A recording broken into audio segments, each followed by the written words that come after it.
Isn't that fun? Isn't that fun? Don't you wish you could do this? Is anybody there yet? Nope. Almost.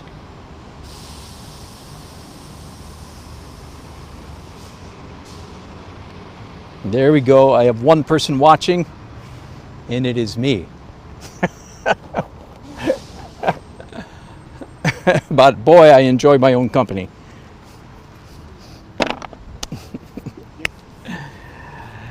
All right, for those of you who, hello, all four of you. Hello, Uncle 60. Hello, AKA Horatio. Yeah, I got that right.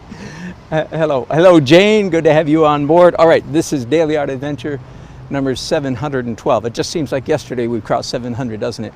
But it wasn't. It was last week. 712. I am at the Capitol building in downtown Raleigh, North Carolina. The capital of North Carolina. Let me pick you up for a second and turn you around and show you what I'm painting. Basically, that view. The light is pretty nice right now. There's no doubt that I'm going to put a great big shadow at an angle across the sunny side of that building. You already knew I was going to do that, didn't you? And so as I look at it, there's going to be a bunch of warm stuff over here that is yellow-orange. Therefore, you know the drill, don't you? Therefore, I'm going to do a bunch of cool underpainting there. Then on the other side of the building has a decidedly blue cast shadow. So I've already started with some, those were watercolor crayons, by the way. Just an experiment, just something to play with.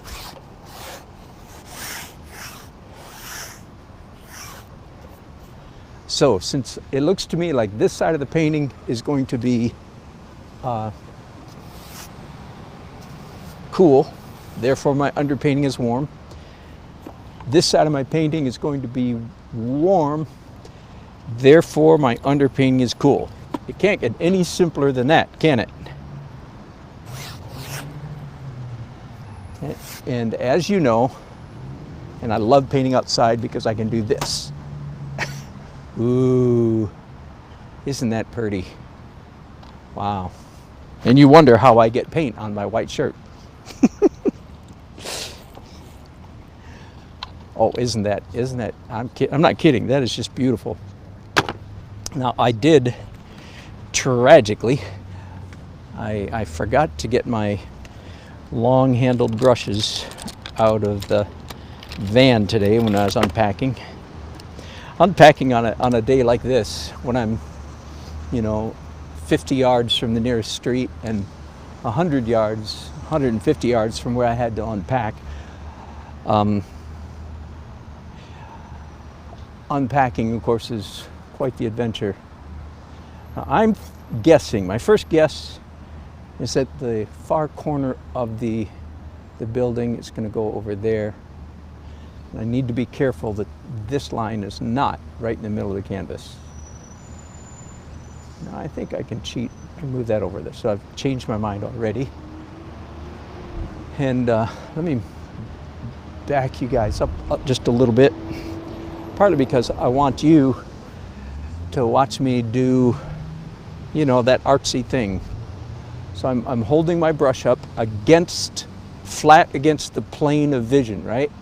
I talked about that just the other day. If you don't understand the plane of vision, then all this shenanigans about holding the brush is meaningless. It has to be flat against this invisible sheet of glass in front of me. It has to be flat against that, otherwise it doesn't work. Well, there's an irony. That yellow streak is almost perfectly where the line of architecture goes. So I'm at the North Carolina State Capitol. I remember when I was a little kid, I forget what grade it was like 5th grade or something like that. All the 5th graders, this was in Michigan, in the United States, all the 5th graders got to take that trip, that fateful trip to the state capitol. I wonder if they still do that. I think they do because every once in a while I see, bus loads of little kids tromping around the Capitol building. So I think they probably still do that kind of thing. Anyway, that was a highlight. Anybody else out there, when you were a kid, did you take a trip to your state capitol? Anyway, that's where I am. And every time I come to this state capitol, it kind of takes me back a little bit to 5th grade. I'll try not to paint like a 5th grader, but except for the joy and the wonder and the mystery of big fancy buildings. I think this is not ideal, so I'm not sure I'm going to go with this. I'm standing downhill about 4 or 5 feet, 4 feet from the base of that building. Yeah, so there's virtually no perspective going on here, or almost no perspective. I might change that. I might do a fictitious, in fact, you know what? I think I'm going to go ahead and do it already. I'm going to pretend that my viewpoint is about, as if I'm standing on about a 2-foot step ladder, 2.5-foot step ladder. So I'm raised up just a little bit. I think it'll be more interesting than just a perfectly flat line all the way across the bottom there. All right, so I got to tell you guys, I have 2 friends out here with me today. 2 wascally wascals. That's Scott and Ray, obediently waving. Scott's an old friend. Ray's a new friend. Ray's into production. Is that fair to say? Yeah. So he's going to tell me everything I'm doing wrong with my production. He didn't say that, but feel free, go for it. I'm going to stop right there with the drawing, and I'm going to go back to the abstract for just a minute, because I just realized I forgot to do any white stuff. Maybe this will become the latest technique. That's how a lot of good things happen as an artist. If something just happens completely by accident. So again, if there's any newcomers watching, you're very justifiably confused of what I'm doing, what I did at the very beginning and what I'm doing now. Why am I doing all these crazy abstract marks? And that is a very good question. I started painting in this general technique about 15 years ago. That's a long story. I've told it before. It was a sudden shift. That's when I entered into the world of gallery relationships, fine art painting and so on. It was 15 years ago, summer of 2004. But my technique has, of course, evolved in any number of ways.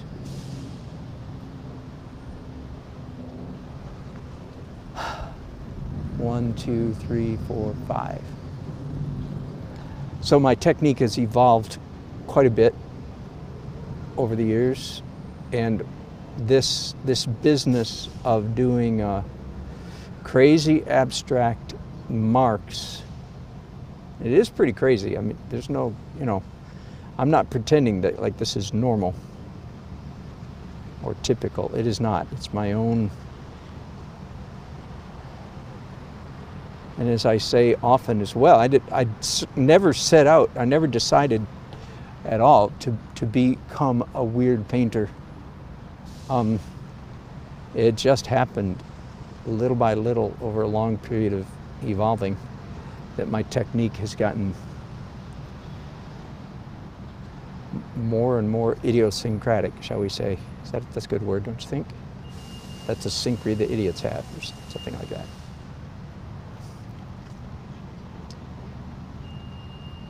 So the abstract underneath the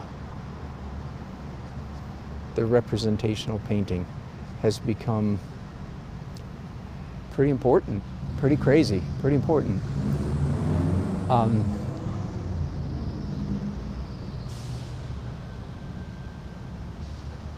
And I have no idea of like all this blue stuff and all this red stuff, all this watercolor crayon stuff. I have no idea which of those, hang on a second. I have no idea which of those marks are still going to be visible in the finished painting. Does that make sense? I have no idea. Therefore, my only responsibility when I'm making those marks is to make them with, there we go, sprezzatura. Yesterday when I was doing a broadcast, I couldn't remember that word. It was like right on the tip of my tongue forever and ever. So today, of course, I'm remembering it very quickly. Sprezzatura. Obviously an Italian word. Refers to the deportment, the manner that the courtiers, people who hung out with the king or queen.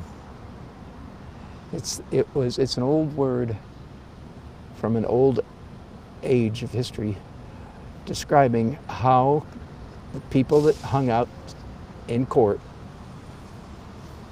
how they were supposed to behave, because you didn't want anybody hanging out with the king and making him irritated or depressed or worried or stressed.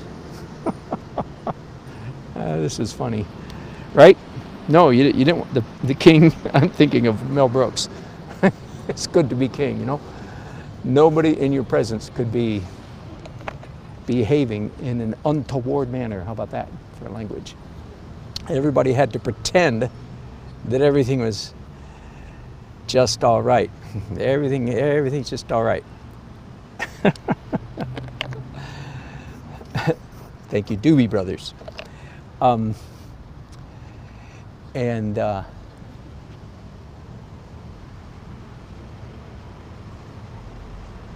So the name for that behavior, well, I'll describe the behavior again. And forgive me for repeating, those of you who were with me the other day. Sprezzatura. It means an air of ease, like the number one expression or line, phrase, describing fitting in the sprezzatura mindset would be, "Oh, it is nothing, my liege. It is nothing, a mere trifle." So for instance, if you were the chef and you spent weeks perfecting, the most glorious whatever meal ever to grace a table of a human being, and the king says, "This is amazing," the chef is expected to say, "Oh, it is nothing, my liege. Just a mere trifle." All right? So that's what sprezzatura means. Now, as you can imagine, throughout the age of revolutions and when kings lost their heads, literally, and all that kind of stuff, the whole sprezzatura thing kind of went flying out the window. Except, somewhere along the line, some crazy artist picked it up and said, "Hey, you know what? That's a perfect description of how I want to paint. I want to paint in such a manner so that all my marks say to the viewer, 'Oh, it is nothing, a mere trifle. I threw it together with my left hand while I was whipping up dessert.'" All right, so that's sprezzatura. another way. I'm saying all that just because I like language, that's all. I just think language is great fun. You don't have to remember any of that. That will not be on the quiz. Oh, on second thought, maybe it will. You gotta put something on the quiz. I'm drawing here. Leave me alone, I'm drawing. So other words besides the silly sprezzatura would be, again, back up. I don't know which of these abstract marks are going to show in the final painting. Therefore, all I need to do is make sure that they're attractive marks. Interesting, attractive. And they will be attractive if they're done with sprezzatura, is the idea. They will be attractive if they're done with boldness. That's why they're very kinesthetic and strong and bold and so on and so forth. I'm not going to start noodling necessarily little bitty, I don't know, lines. I say that and then I think, well, maybe I will someday. Anyway, never mind. So you never know what I'm going to end up doing. Well, as artists, we never know what we're going to end up doing. Okay, the branches in this scene are so important that I'm going to go ahead and start. These are, I guess they're live oaks. That's pretty dumb. No, they're pin oaks. Well, they're not all the same thing. How about that? They're some kind of oak, but they're not all the same kind of oak. So there you go.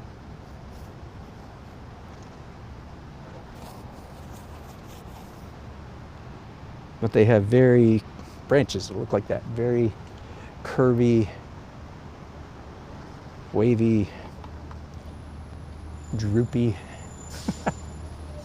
And again, the branches in this scene are almost as important as the building. So I'm not gonna delay putting them in. And they certainly have leaves on them. We're in September 11th. Hey, today is September 11th. Everybody, moment of pause and reflection for our nation. September 11th. But my point was going to be, before I distracted myself, there are indeed leaves on these trees. They're in full leaf still. But just by the nature of the tree, for some reason, the leaves are very sparse. So there you go. Interesting. All right, I have to wait for all of that to dry. By the way, some of you, if anybody new watching me, why? So do you understand that my easel is facing this way and my subject matter is almost exactly behind me, right? I can't tell you how many people that confuses when they come by. And today they'd have good reason to be confused. They'd be looking over that way because they assume all artists face what they paint. I mean, they've watched cartoons. They know about all about this stuff. Why am I facing the way I am?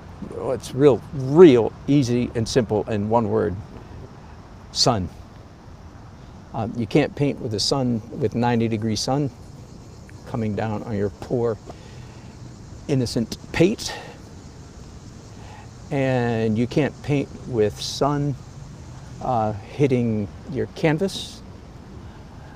So, and when I picked out the vantage point, the viewpoint that I wanted for this painting, job number one, find the spot, find the view I want. Job number two is figure out which way to face my easel. So before I even set up my easel, I was standing here with my hands in front of me like this, looking quite a bit like an idiot, I suppose, and spinning around slowly in circles. Hello. And imagining, I'm painting that way, by the way. Oh, yeah, no, if you want to get into painting, you have to stand there for about 3.5 hours. No, you're not in my way. Are you kidding? Stand there for anyway, I'll put you in. You'd be way more tired than me. People thought they were in my way. No, that's funny. In my way. If you stand there for 3 hours, you might be in my way.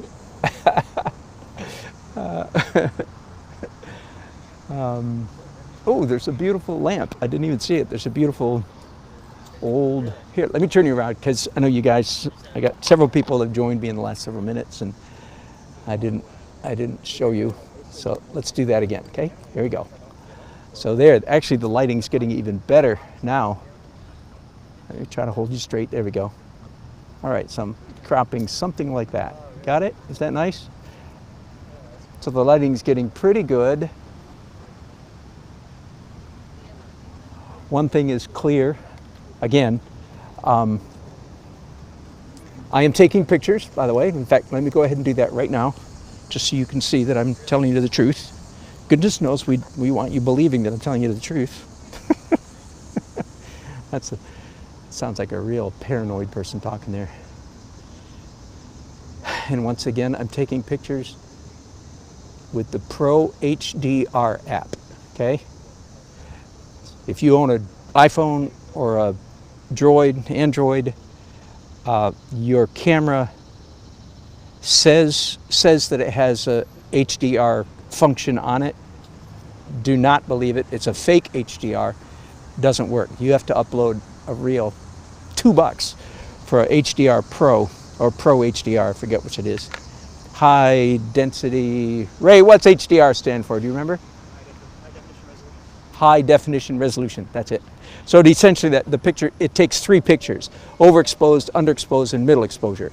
And then in the computer, so to speak, it emerges the 3 together, making what's real light darker and what's real dark light. So if you're an outdoor painter, you absolutely have to have that app. And don't trust the one that's on your camera, because it's not real.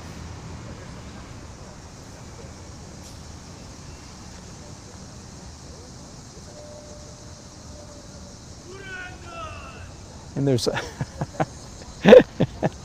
so far it's a good evening. I have not been asked to vacate the premises yet. I am, after all, on state property, and they do indeed have the right to get uncomfortable and ask me to leave. And guess what? When people with badges and guns ask you to leave, guess what you do? You leave.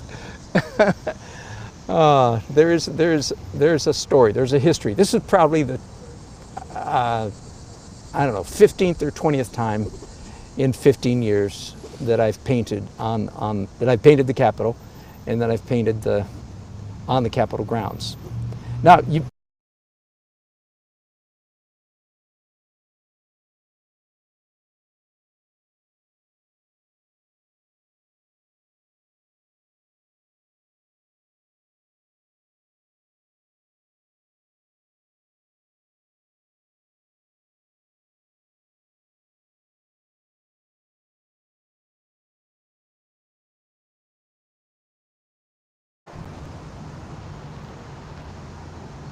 There we go. I lost you for just a second. I was talking about you cannot paint, you cannot stand on private property and paint with impunity. That is, the owners of private property can ask you to leave their property, okay? Since I'm on the subject, you know what? That line just looks too steep to me. Maybe it's okay. All right. I'm going to change my mind here suddenly. I am going to do a third point perspective. I just changed my mind. I am going to make this building lean in slightly. A little bit of history there. I heard one time several years ago somebody say, "Oh, you can tell when somebody used a photograph if they do that," and that's hogwash. I don't know who started that rumor. But anyway, that is not true. I am not using a photograph, and I am including, this slight, just real slight slant in, because I certainly want to give the correct feel.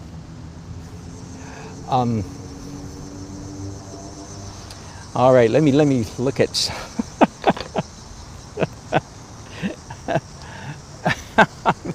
How do you guys expect me to get any work done when you're chatting up a storm like this? All right, let me take a pause here so I can say Uncle 60, Jane, Karen, oh, Superfood 52, there's a new one. Monica, haven't seen you in a while, good to have you back. Benji, good to have you here. Banger 355. Is that the city map? That's a good question. Jody, good to have you. And Susan. Karen, did I already say Karen? All you regular. Jason, I'm glad you came in for just a few minutes. You're maybe gone already. Good word, Jason. That first stroke is most important. So this is a good way to get started. If you're one of those people that has canvas fear, you're terrified of a white canvas and just make some abstract mess. It's a good idea. Yeah, even if the first stroke has nothing to do with the painting itself. Albemarle, Jody. Is that where you're from? Very good. Yep, Jane and Charlotte. Susan, our token Californian. You're 3 hours behind us, right? So it's still...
All right, we back? Whew. I'm sorry about that. Anyway, I can't fix that. Everything I just said was completely stupid. So you're lucky you missed it. No, the fact that you missed it was completely stupid. And I even have a monitor in my ear. You know what I need to do? It needs to be just a little bit louder. So there we go. Sorry about that, gang. So I need to hear when it goes off. Oh, that's why I need a production assistant. Sorry, falling down the job. Yeah, no, I have a setting on my phone, which I need to get when somebody sends me a text. It interrupts my sound. Go figure. And that's why I'm wearing a monitor so that I can hear when that happens. Right. But I'm so busy blabbing. You can disable all notifications and text. Yes, exactly. That's what I need to do. Okay, sorry about that, folks. So, yes, I'm full of stupid mistakes like that. All right, back to work. Sorry, I will try to catch it when my sound goes, gang. I'm so sorry about that.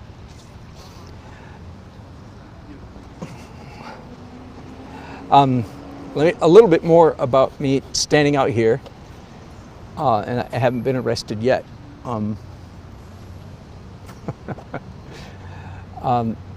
I don't know if this is this way in all states, but in North Carolina, the Capitol grounds, and by the way, for you English majors, Capitol in this sentence, in this sense of the word, is Capitol.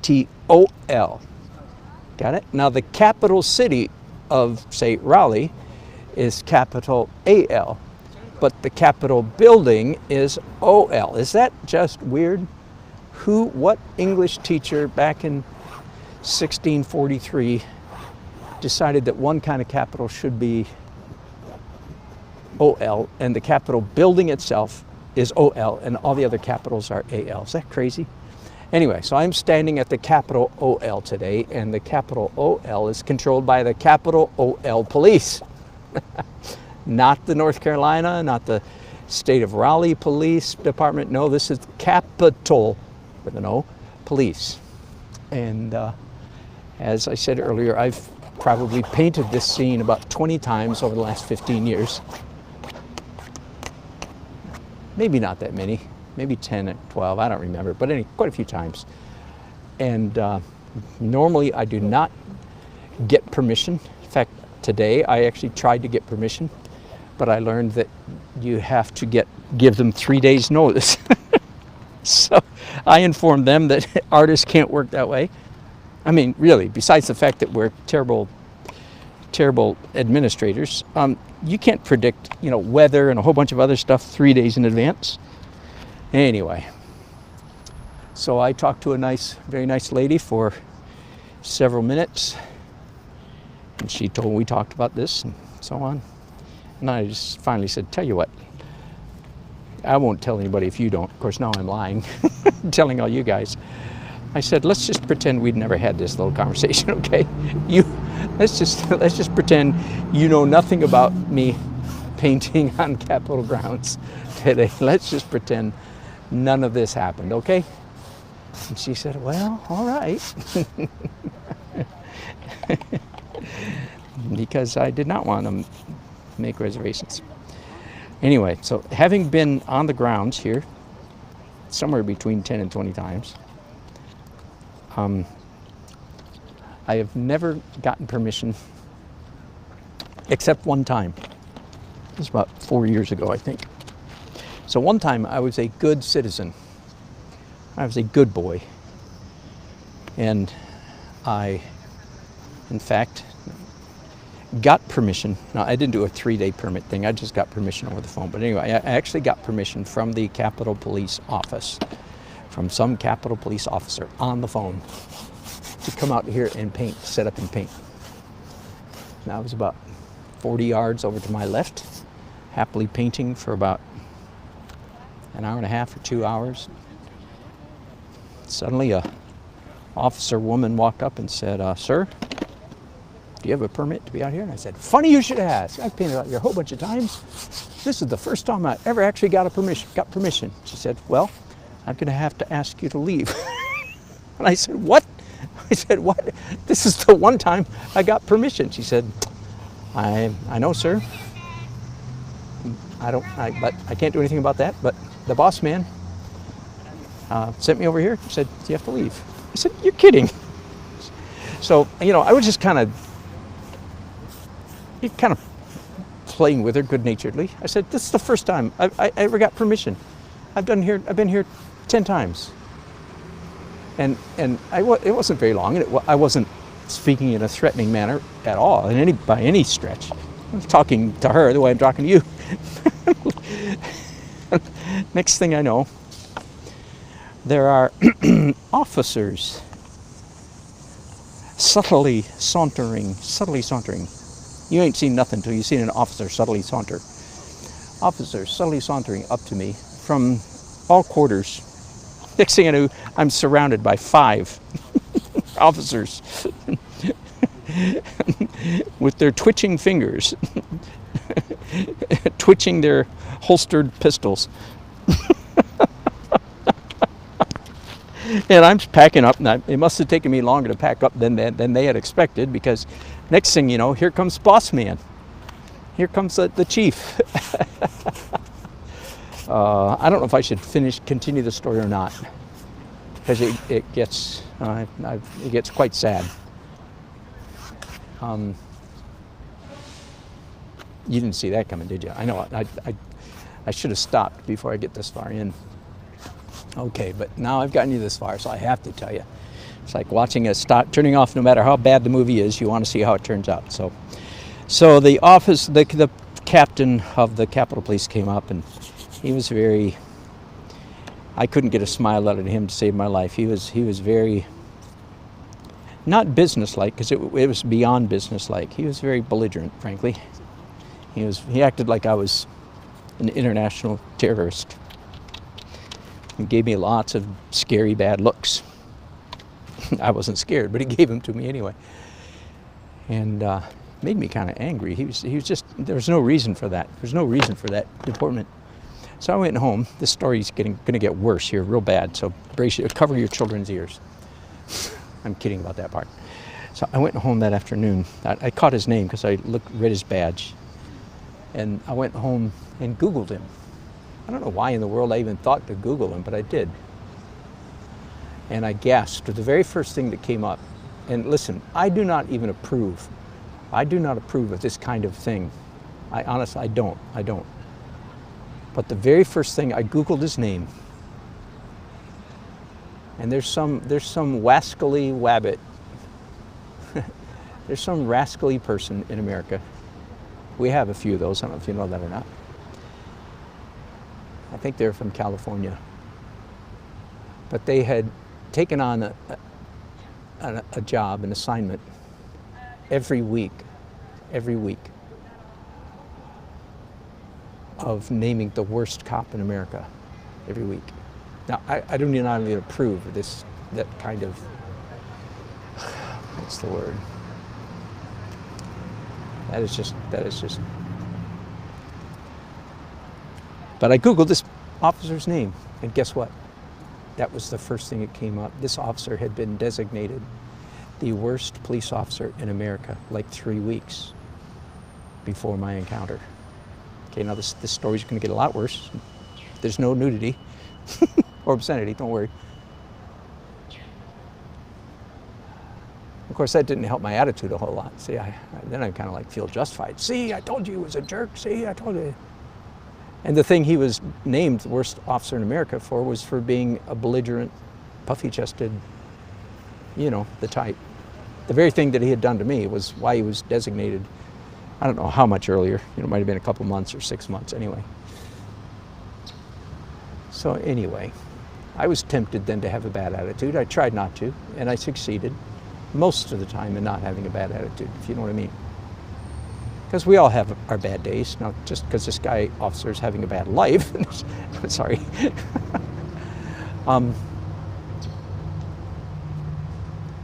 So time went by, 6 months, a year, something like that. And I have no idea why. I was just online flipping through some news items. Come to find out this police officer had died 6 months after I met him of pancreatic cancer. And frankly, my heart stopped. It's like, oh, it did not give me a happy feeling at all. In fact, it really made me check my attitude. Now, I have a habit that I adhere to pretty well. That anytime I have a bad attitude, that, as I do way too often, that bubbles up inside me and erupts in, you know, anger and all kinds of other negative feelings. I have a habit of checking myself eventually, you know, 20, 30, 40 seconds into this inner anger thing. I check myself, say, whoa, get a hold of yourself, Nelson. And I'll just use secular language and say, no, I want to release positive energy. Some wink, wink, I'm winking to some of you. I don't want to trigger anybody here. I want to release positive energy into the cosmos. And I'm sure that I did that with this man. But it really stuck with me. So was he a jerk because he was dying of cancer? Or was he dying of cancer because he was habitually a jerk? I don't know. But I will tell you, it had an impact on me. This happened 4 or 5 years, 6 years ago, something like that. And ever since then, I'm a little bit even less likely to really get ticked off when somebody treats me poorly. They might be dying of cancer. Now, I wish I could say I always lived on such a high and lofty moral plane. I don't. but I do a good bit. Honestly, in truth, not all the time, but I do pretty good. And that story helped me. There you go. So that's the end of the story. Is that not weird? Is that? There's so many things in that story that are weird. Get abused by a police officer. Find out he's got a worldwide reputation for being abusive. Try to check my anger, bitterness toward him repeatedly for several months. Then discover he was not very old, in his 40s, I would guess. Anyway, there you go. You just never know what you're going to get when you check, when you get into Dan Nelson broadcast. There you go. On another note,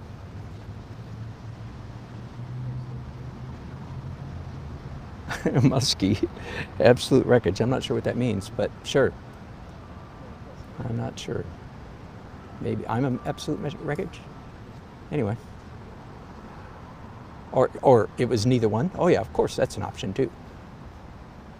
I don't know.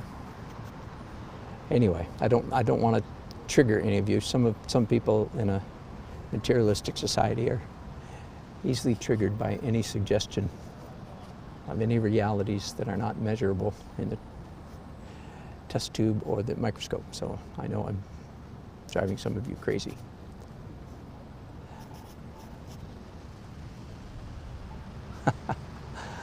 I'm going to do something a little bit unusual right now. Not extraordinary, but a little bit. I'm going to do some opaque color in the, I do this once in a while, and this is probably the most common, whoops, you know what, hang on. The sun has come around the bend. This is one of those days when the sun is setting in the west. Oops. And so, as the sun moves, I need to move my easel, which means I need to move you guys, my camera. So bear with me just a minute here.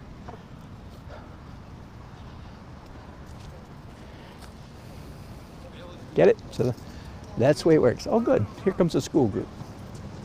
No, it's an adult group. It's not a school group at all. A bunch of adults. I looked out, thought it was a bunch of kids. Hope they will remain off camera, hopefully, for you, so I don't violate their privacy or anything.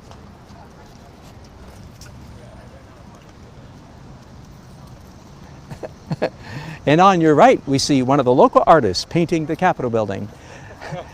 North Carolina is known for its wonderful plein air painters who like to come out to the Capitol building on frequent occasion and entertain the passers-by. Thank you for passing by. I got a few smiles. So, am I being an ass because I'm dying of cancer, or am I dying of cancer because I'm being an ass?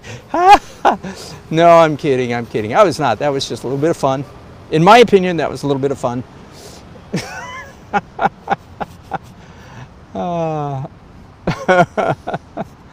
It was a tour of some kind, I promise. They were touring the Capitol. So there's a little bit of opaque blue. Do you see? That's what's unusual for me. Most of my, in the acrylic phase, it's either transparent color, showboater. You got that right. I mean, come on. I'm out here in suspenders, tuck shirt, suspenders, and a bow tie, right? Oh no, I'm surprised. I'm surprised he would do any showboating. I never saw that coming. You old timers, will you please excuse me to any newcomers that are here? Say, pay no attention to him. He's always like that.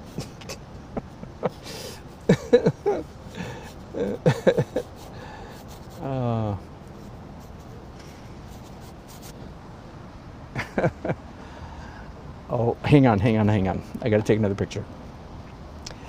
So let's talk about plein air painting and taking pictures, okay? As you know, one of the big challenges of plein air painting, this is nice.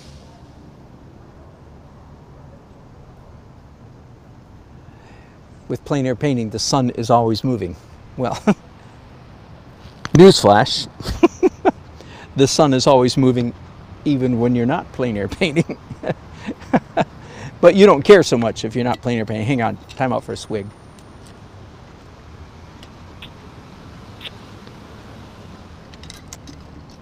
Nothing like listening to somebody else slurp.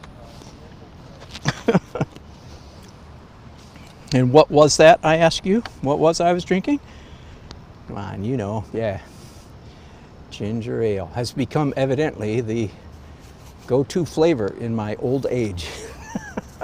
My grandpa used to drink ginger ale. I wonder if I'm reverting. Maybe I inherited that taste. I never liked it as a kid, you know, not sweet enough, and that's precisely why I like it now.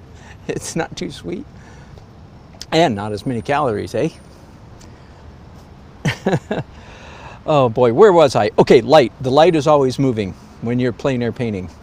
And the light is always moving even if you're not plein air painting. You just don't care so much. All right, so when you show up with your easel to do some plein air painting, you have to do one of three things. I think it's three. Let's count and see if it ends up being three. One is you say to yourself, oh darn, I bet the light was perfect about 1, 2, 3, 4 hours ago, whatever number you want to say. I mean, that's pretty extreme, right? You wouldn't know me. But you might say, oh, you know what, I bet the light was perfect about half an hour ago. In which case, maybe you pack up and say, I'm going to come back tomorrow. In which case, then tomorrow it's raining and, you know, your plans get screwed. But either you like the lighting that is there when you first show up, in which case, of course, you take pictures with your brain. You look and try to remember the feel. And you take pictures. Hopefully you have a camera, so you take a picture. Now, I mean, the whole world of digital photography has been such a boon to us painters, right? In the olden days, you could take a Polaroid, I suppose, right? In fact, we did. Anyway, so you take a picture, or you do what I do and what I did here tonight. I said, you know what? I bet the light, I got here 2 hours ago when I started unpacking my car, and at 1 hour to set up, and then I'm ready to paint. And I said, I bet the lighting's gonna be perfect in about an hour and a half, and bingo, it's about 6:05, and the lighting is probably as perfect as it's gonna get. Nice, warm, yellow-orange, nice shadow. This shadow, by the way, was completely fictitious when I painted it. There was literally no indication of that shadow on the building 30, 40 minutes ago, whenever it was, when I put it there, 20 minutes, whatever it was, okay? Now it's there. Now that shadow is in fact there. So there you go. Da, da, da, da, da, da. A good guess on my part. That's all it is. So if you, when you first get there as a plein air painter, if you decide that you like what you're seeing right then you take a picture and you try to remember it. And also you take a picture, and then as the sun moves throughout the day, you paint less and less from what you're literally seeing and more from the photograph that you took, okay? Now here's a tip, by the way.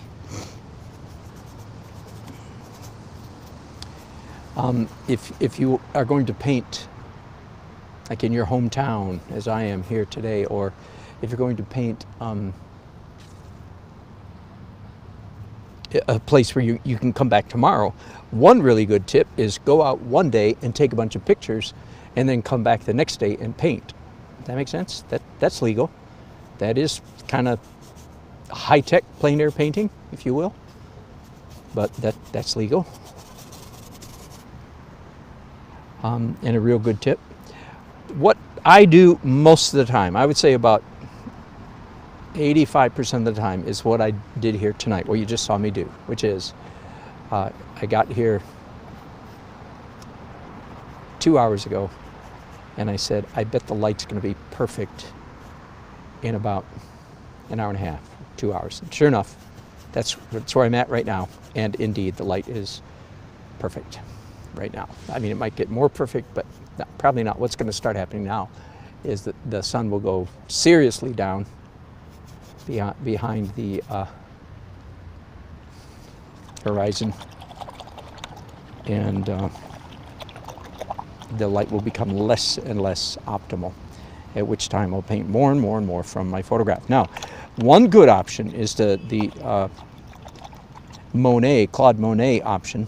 If you have this option, is to do, paint for, say, an hour while the sun's from here to here, then come back the next day at the same exact time, provided the weather is similar, and paint again the same scene with the same lighting. That was right. If you've been to a Claude Monet exhibit, you can read the fine print and read that that's in fact what he did. If you take a good art history course, you can learn that was what Claude Monet did. Pretty bright, and he was, of course, very much of a pioneer in the whole plein air painting world.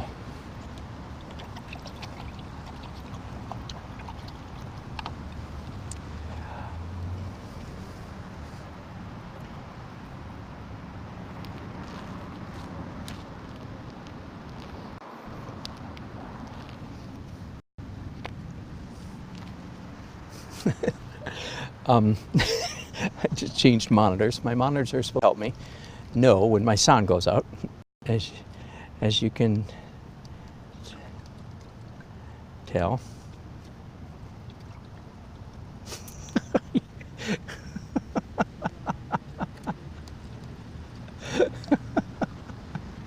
You guys, Oz, the great and wonderful Oz.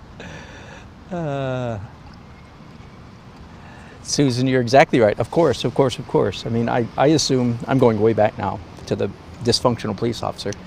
You're exactly right. Of course. All people that are mean, somebody was mean to them. There's no question. Now, if only I would always remember that, if only that were my instant knee-jerk reaction every time I run into a unhappy, mean person, right? I'm working on it. Leave me alone, I'm working on it. But of course, you're exactly correct. And that is, anyway, that's enough of that sad story. Glad I was able to ruin all of your days, sharing with you that sad story. Hey, let's tune in to Dan Nelson. He probably have another one of those sad stories for us. Yeah, that sounds like fun. Never a happy moment. All right, what loose end did I leave? ADD, somebody tell me ADD.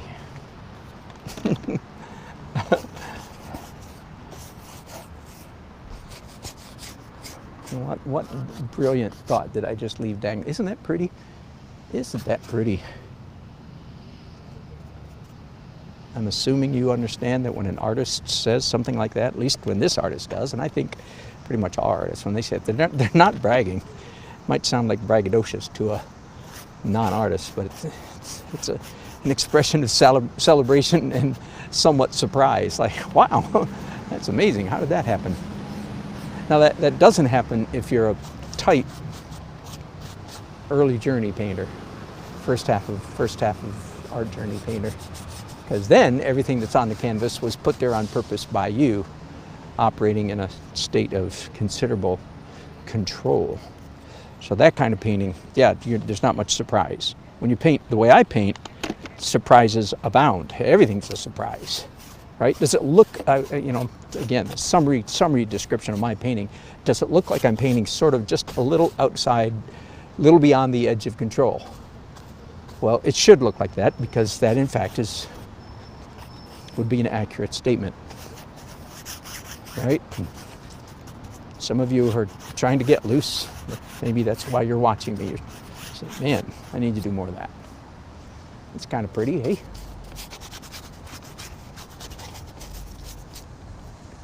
I think, okay, I'm going to do a couple things. I'm going to do another dark details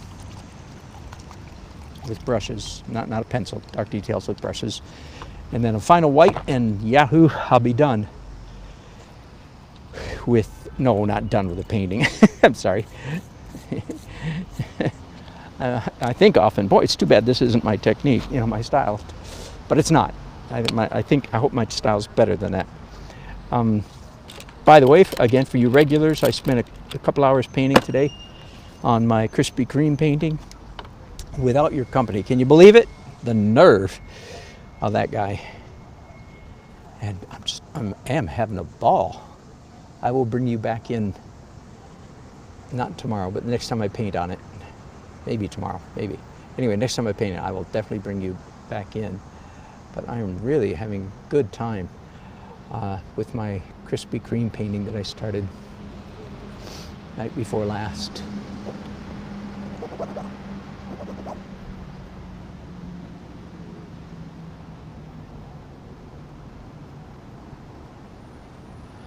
I'm painting with a mixture of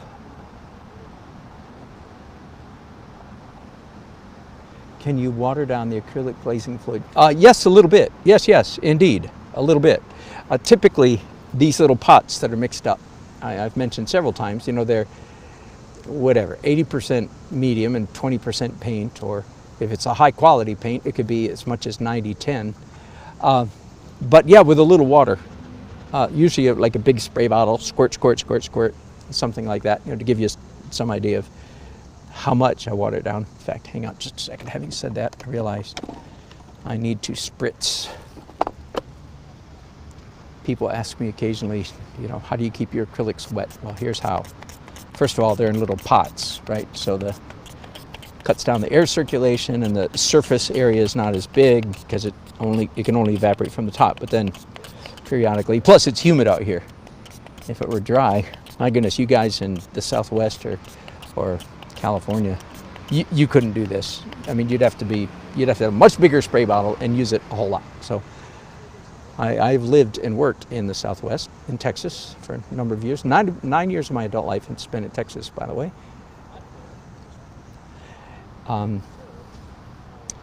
Yes, you can water it down. And I was going to mention that I'm painting here with a combination of magenta and purple, violet. So I've got sort of a fuchsia, I think would be the sort of the decorator name, which is an artificial, which is an abstract color. Whoops, mistake. There are only 3 windows on this over here, and I've got it right down here.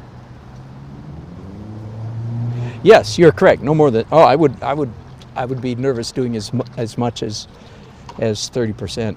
Now, I'm thinking more like 10%, but yeah, you can mix a little bit. I mean, you can water your acrylics all the way down so they're like watercolors. Of course, you may, and they'll still work in a way. You just have to remember that they're no longer stable. Like when they dry, you can rub them off, but like they behave then like watercolor. Does that make sense? But you can indeed. In fact, it's been a long time, I think, probably since I told this story. I ended up, as an art major in college, I ended up being essentially a watercolor major. And the reason for that was, well, for one thing, our professors, this is the mid-70s, they were, it seemed to me at the time anyway, they painted with oils, but they were quite gaga over this new product called acrylic paints that had just come out. At least that's the impression that I had and continue to have to some degree. They were really big on, and it was, of course, acrylics are great for abstract expressionism, which is what most of them, not all, but what most of them were kind of, I don't know, that's an exaggeration, but anyway. So they loved acrylics, and so I was painting in acrylics, but man, I was a poor, broke college student. So I took my acrylics and I kept watering them down more and more and more and more. Eventually discovered I was a watercolor painter, because that's what you become if you water down your acrylics a whole bunch. So I ended up being a watercolor major in college. Isn't that funny? Ended up, yes, I've done actually more years of watercolor painting than oil painting, if it came to counting years.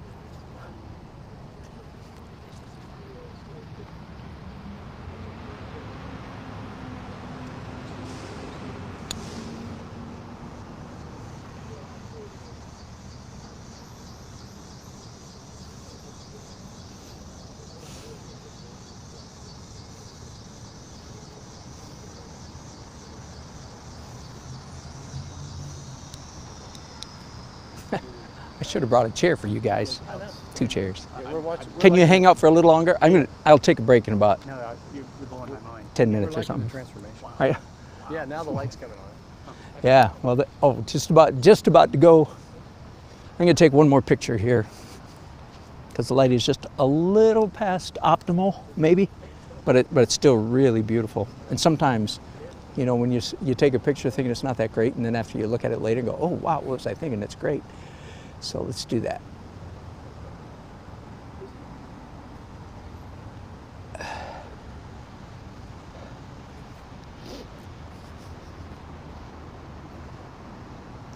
Anyway, what I meant to say a few minutes ago is I'm going to do dark details in a minute. Well, I started doing dark details, then I got distracted by this light holes, tree holes. That's enough. All right, back to dark details.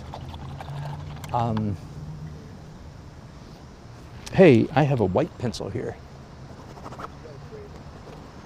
That's kind of fun. It hardly makes a mark, honestly. Almost all it's doing is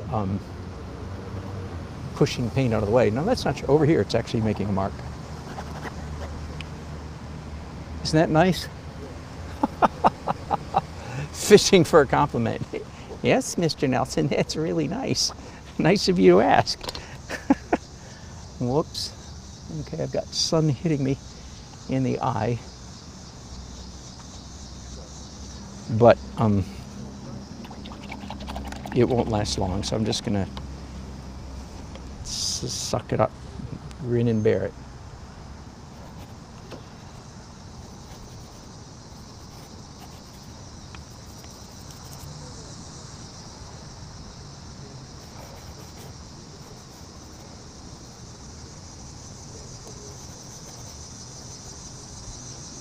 Oh, that's nice, isn't it? Once again, I feel like I always have to explain. I don't think I'm bragging. I think I'm going, wow. But if I keep saying that too much, it'll sound like thou dost protest too loudly.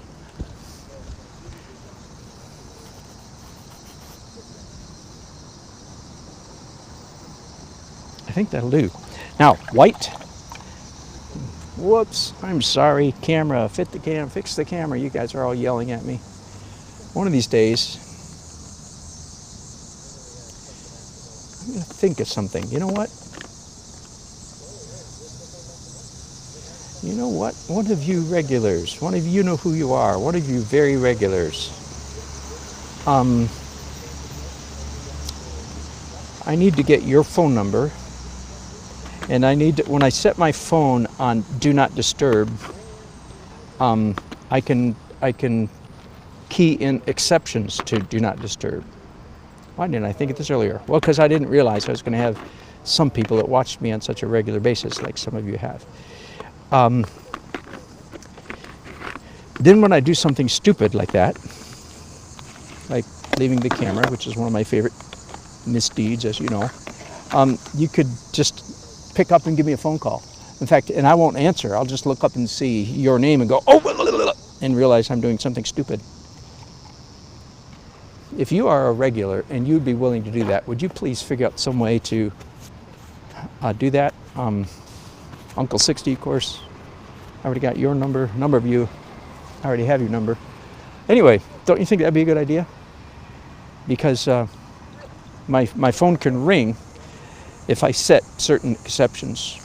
Like my wife, if she calls me, my phone is on Do Not Disturb. But if my wife calls me, she's allowed to disturb me. Get it? And I could do that to some of you. That would be a big help.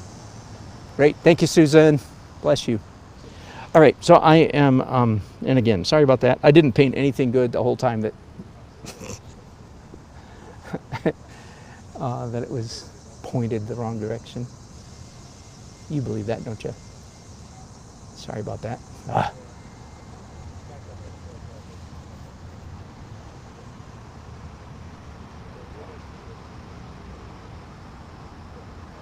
So after this layer of white, I'll be moving on. I'm going to take a break, actually. I will end the broadcast, in fact, okay? And then get switched over to oil, visit with my friends, Scott and Ray, who are being amazingly patient behind me over here. I should have brought lawn chairs for them. Well, no, not really. I was carrying too much stuff already as it was. Anyway, I can visit with them a few minutes and then start a separate broadcast.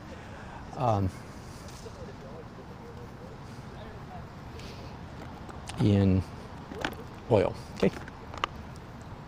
Turns out I'm reopening my orange. Again, doing something slightly unusual, even slightly more unusual now.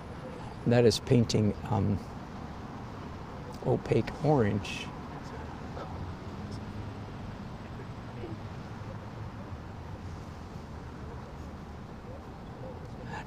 The reason my normal procedure, let me, again, for those of you who are new or perhaps you old timers, you want to review. Now, why is it that you normally just paint opaque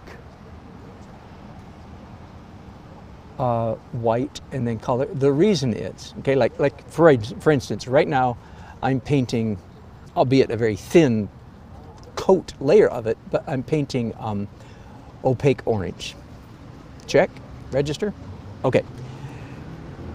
Because it is opaque colors have a certain deadness about them. Let's just be frank and quick, get to the point. Because they're a one bounce color. Light hits the surface of the paint, bounces off, and goes through your lens to your retina, okay? But transparent colors are a 2 RTB, or RTB twice. And I'm not even gonna explain that to you right now, but they're a lot more complicated color. Therefore, if I were to take the time to paint this white and then do orange glaze on top of it, this orange color would be richer, more interesting, more complex in the physics sense of the word, more complicated mathematical formula to describe that color. Get it? All right, so that's why I normally paint in acrylic. It's white, opaque white, and then color on top of it. If I want something, let's say the side of this house building, if I want it blue, I paint it white and then do transparent blue on top of it. All right? Thanks for letting me get that out of my system.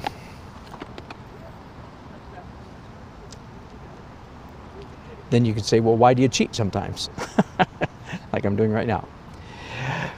And the answer is for expediency, for speed. Plus, of course, actually having some transparent and some opaque colors on your canvas is actually superior to having all transparent, because the variety is even more valuable than the superiority, if you will, of transparent colors.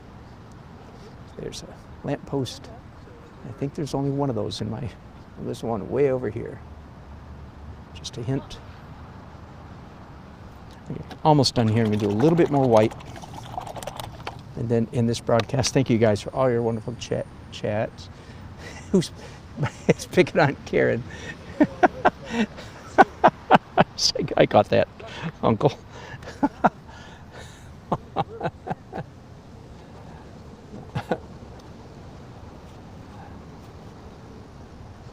So I'll try to take steps in that direction. I think that would be a good solution. You guys could help me stop making quite so many stupid mistakes. Just dial up my number, and like I said, when I see it's one of you, I won't even pick up. I'll just say, oh, whoa, whoa, whoa, whoa.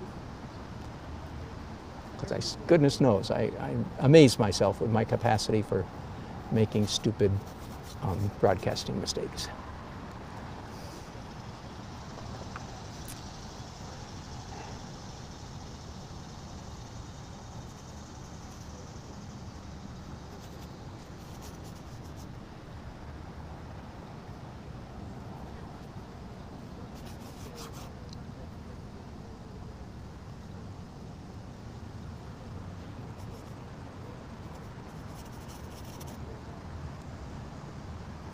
All right, we're off to a decent start, I think. We've been painting about an hour and a half, so there you go. About an hour and a half to get through the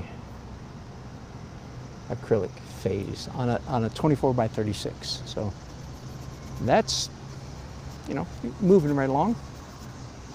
As you know, things slow down quite a bit in the later stages. Oh, wait, I almost forgot. At one point in one of those photographs, there was this beautiful shaft of light coming right down here. Definitely want to catch that. And again, I'm doing it in yellow gold right now because I don't want to forget actually what color it was. All right. There. Thank you guys for your company. I will be back. I will be back. Uncle, I just saw that comment. These guys, they're with me so much, they start making jokes to each other and about me. I get Rodney Dangerfield. I get no respect around here. But I have the on-off button. And I'm going to turn off here. Look forward to being back with you guys. I'll have light on when I come back. That'll be nice. All right, thanks for watching. I'll do a separate broadcast in just a few minutes. I would think 20 minutes, something like that. I'll eat my cheese curls and my almonds for supper before I come back. All right, bye y'all.